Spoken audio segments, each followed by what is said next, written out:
It is November 15th, 2023, and here is the Year 4 video for Marvel Crisis Protocol.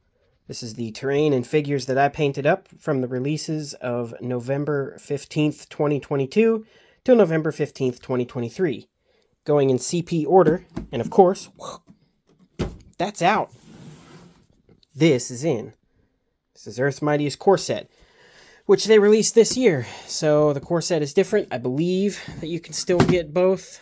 But yeah, we're going to go in CP order as usual. This is just to promote some traffic on the thread that I manage on Board Game Geek, so you can catch up on the year's releases if you only recently have checked in and don't want to dig through all the thread pages to find out what came out and when. Let's get to it. Because I am a bit of a goof when it comes to being technologically savvy, this video will probably have horizontal and vertical video changes, so oops. Here is my paint job on CPE 03, the Weapon X program. Pretty proud of how this one came out. Got my saber tooth here. Not too bad. And I got my Logan, this flannel coat. But what I was most proud of is how the rocks came out on this. It's pretty good.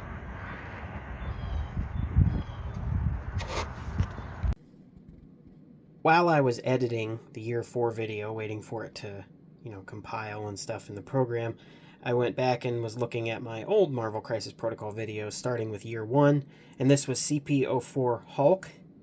This is my first expansion that I got. I still didn't thin my paints very well, and I really love the character Hulk. He's one of my top 5, if not number 1 fictional characters. I believe I've explained that before, but as I stated in that video, he's the reason I started collecting this game and that I thought I'd give painting a try. So I actually revisited this character, and he's going to be in the Year 4 video.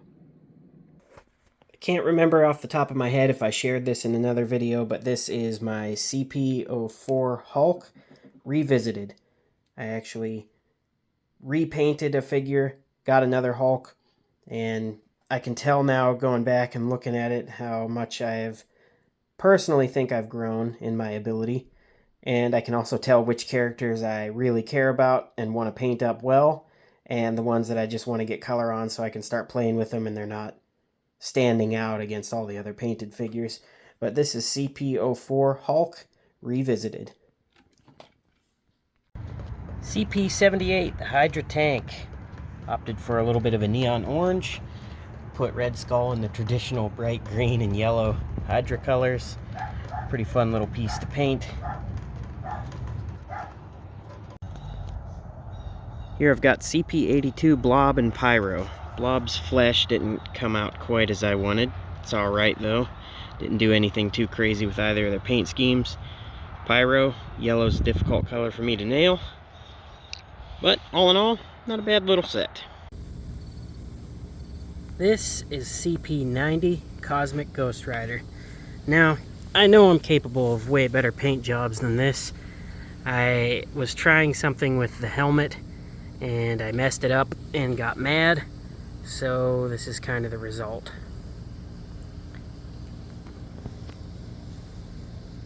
Not very pleased with how this one came out, but don't really want to buy another Cosmic Ghost Rider and try again. We've got CP98 Rhino. This guy was one that I've been waiting for since the game was announced. He's pretty awesome. It was fun to paint. I tried to differentiate him from, I guess, how I do the concrete on my bases. Gave him a little flesh tones around his joints.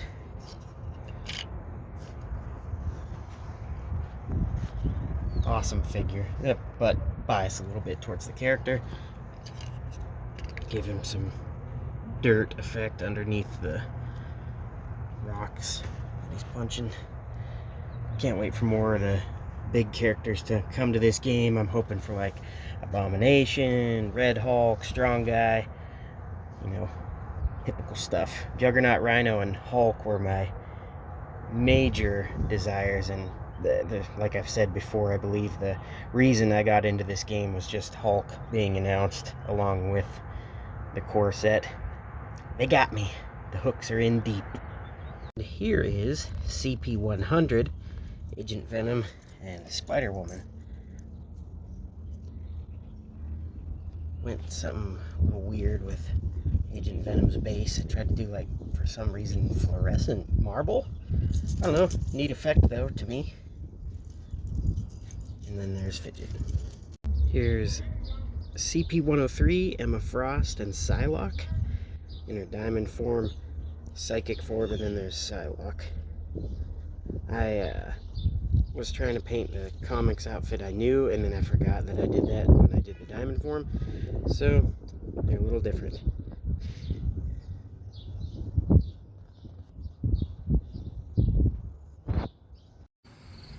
Here is CP116, Klaw and M'Baku. I was very happy with how M'Baku came out. I did wood texture.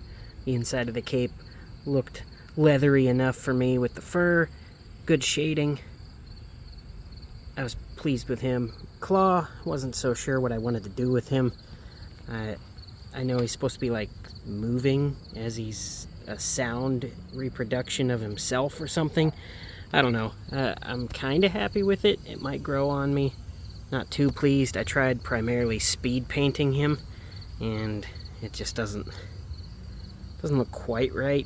Tried to touch it up a little bit, but all in all, I am happy with how both of them came out, but much prefer M'Baku to Klaw. Here is CP130, Beta Ray Bill, and Ulik. Ulik was actually a lot more fun to paint up than I thought he was going to be. Yellow came out well on both figures, it looks like, to me. So this is CP130. Here is CP137, Squirrel Girl, and Gwenpool. I don't really like either of these characters, so I spent not enough time on them. Just painted them fast. Contrast paints. Didn't thin my paints as much as I should have. Just kind of wanted to get them ready for the table, and that's about it. And pink and white are really difficult to paint anyway. But yeah, there they are. I am about to show off the CP143 Earth's Mightiest core set, and I'm going to preface the Captain America before I show him off that I was playing a lot of HeroScape with 10th Regiment of Foot and the 4th Massachusetts line, so I was reading a lot about American history, and I got to the Gadsden flag about the American Revolution. And because I didn't want to paint another Captain America red, white, and blue, or a variation of that, I went with that theme. But it is purely because I was inspired about American history. So this is Captain America First Avenger. And I painted him up in a gray and yellow primary theme. And went freehand on his shield with the design for the Don't Tread on Me Gadsden flag. And again, this was inspired by American history and nothing else. It's a shame that I have to put little blurbs like that before things I post, but that's today's world. Anyway, this was a pretty fun paint job. I really liked doing it up in this style. It was a lot of fun. Next up we have Captain Marvel, Cosmic Avenger, and her binary form. Not too much to say about this character. I'm not really a fan of Captain Marvel. So, here she is in both her forms, painted up. And here we have the Black Widow from the Earth's Mightiest core set. Again, not too much to say about this character. Just another Black Widow. I wasn't too excited about painting up many of the figures from this set. Some of them were a little more fun than others. That's a lot of movement with my camera. Better ease up on that or slow down. The colors picked for this one were by one of my friends who had a stealth suit Iron Man. I believe it was a Marvel Legends action figure. So this is the Invincible Iron Man painted up in his stealth suit colors, which I'm not quite sure how those are stealthy colors, but you know, it's a toy. Suspend your disbelief. Spectacular Spider-Man. This was another fun little project. I was given the suggestion to paint him up in X-Men colors, so I went with the blue and yellow, but I also gave him a little X symbol over his usual spider, some red webbing, just something different. Had a little what if Peter Parker was a mutant rather than bitten by a radioactive spider, and just gave away his secret identity, so he, or everyone he loves, will be attacked and or possibly killed by villains. Either way, neat little project. Another one that I went a variation on traditional coloring. I usually tend to do that when I get doubles or more of a figure. I try to go with the traditional coloring on the first iteration of a character, but this is Winter Soldier Operative, and I went with a kind of wetlands, marsh, bog, swamp, whatever you have it, theme where he's just doing something a little different than his usual black and gray outfits. Pretty fun, as I say often. Pretty fun little project. It's fun. Yeah, it is. Happy with how he came out. Here we have Baron Helmut Zemo. Kind of a bland sculpt, bland color scheme, so did not spend too much time on him. It shows in areas. I just was bored painting him up, but he is painted and ready for the table. Now, despite my complaints that I just aired about Baron Helmut Zemo, Crossbones, who's also primarily black and white, was actually fun for me to paint. My first Crossbones, I gave him orange camo pants. I went blue camo for this one, but I actually had more fun painting him up, even though he is literally just standing there and not doing anything dynamic, which is okay, because I don't need every figure to be leaping into the air from an explosion or off a rock or whatever, but that's personal preference. Either way, did something a little interesting with him, interesting to me at least, and he came out just how I wanted. Now again, this is going to require a little preface to the actual figure. This is a jacket that I have had since at least 2002, so I've had it for over 21 years, and it's one of my favorite jackets. It's kind of like an inside joke that I post about the first day I wear it each year for each autumn or fall season day, and I like this jacket so much that I gave it to Dr. Octopus. So here we have Doc Ock, Sinister Scientist, sporting a long-tailed version of my Industrial Exchange Windbreaker. He was very fun to paint up. It came out better than I had anticipated. Really fun little project, and I'm happy with it. And here we have Red Skull, Master of the World. It was fun to paint him up in a little bit of a different theme. Getting a little better at eyes. Still pretty bad at them, but whatever. And here we have Ultron, Metal Tyrant, and his grunt units, the Ultron drones.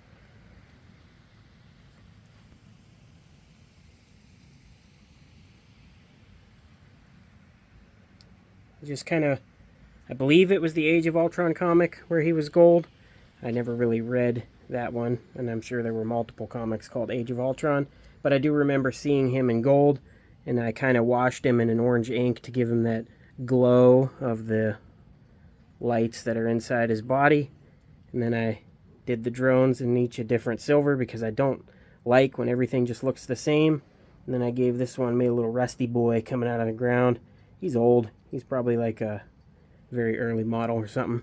Struggling. Yeah, go get ya.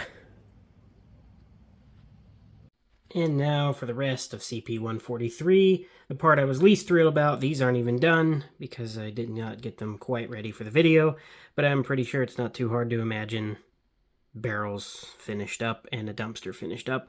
But anyway, the terrain. I was not really inspired to paint much of it or do anything special with it. I did try a little bit to get some self-inspiration going, so there are some results. So I will show those off now.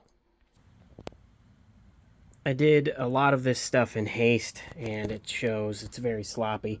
A lot of paint splotches and such. But this is the terrain that comes with the Earth's Mightiest core set.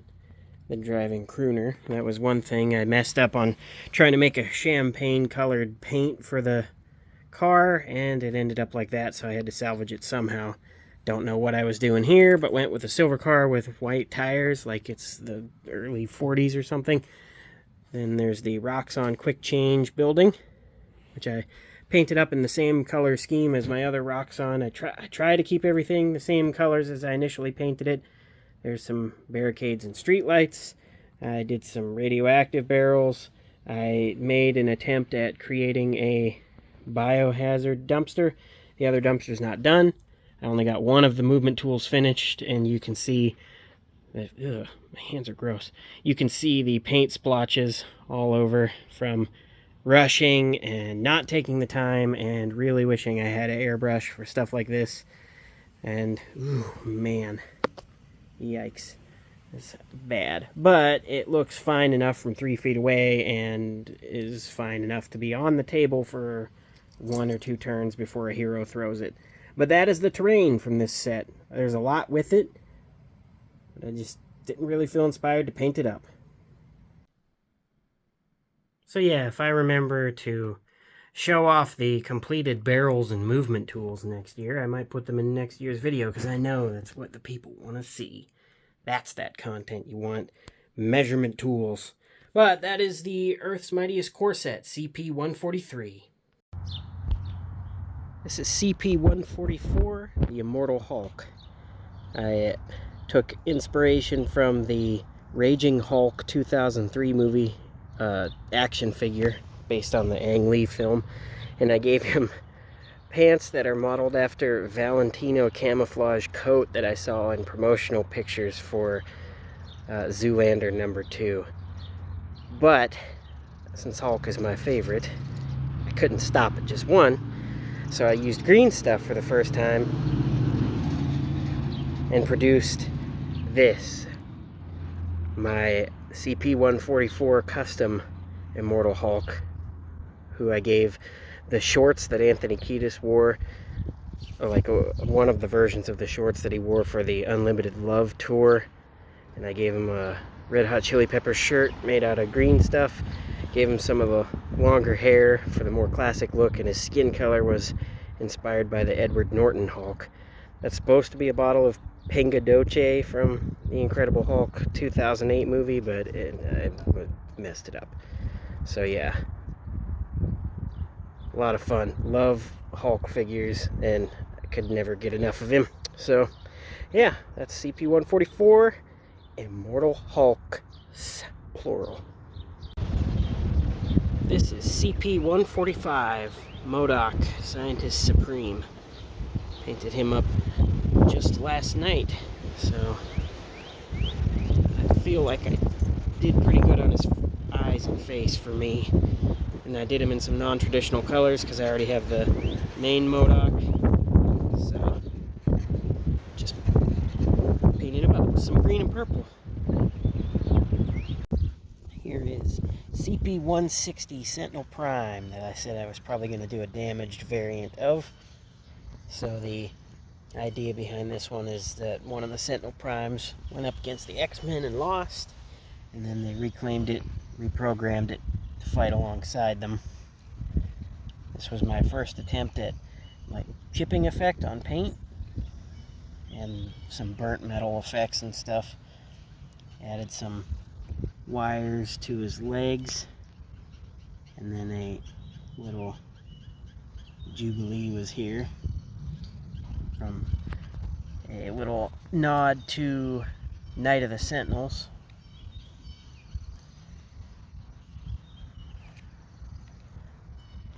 I'm really happy with how he came out.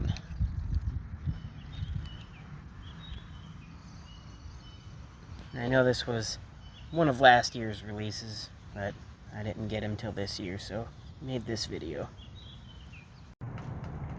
CP-178, the Hydra power station. Tried to make it look like there was like bubbles and stuff going through those pipes, but kept both of them themed similar. Not too much going on with these. CP-179, Hydra Turret. I opted for one SAM site and just one of the, I guess, ground-based turrets. I don't know. So I did a surface-to-air missile. And this one I kind of imagined as flamethrowers or something. Wasn't quite sure what I was going to do with these, but they're painted up, so good enough for me. Plus, the word I was looking for was disclaimer or caveat or whatever when I was describing the reason I painted a Captain America. I don't know what I said blurb for. And that was Marvel Crisis Protocol Year 4 collection. As always, thank you for everybody for helping me keep the thread updated and keeping it a little active on BoardGameGeek.com. That thread is called Marvel Crisis Protocol New Figures and Release Calendar, or Release Calendar and New Figures, one of those two. If you put it in the Google search engine, it should come up as either the first or second result. But I still really enjoy keeping up on it. I know that with Renegade Game Studios releasing HeroScape in 2024, my focus might not be as intense on Marvel Crisis Protocol, and it's kind of tapered off already with Shatterpoint coming out. Otherwise, I still like the game. I'm still going to support it as much as I can, but looks like some new stuff's going to start coming in on the hobby territory in 2024. But I'll keep up what I can. Thank you. Secret non-Marvel Crisis Protocol related message. You've got to try this game if you like Souls-like genres. Really fun.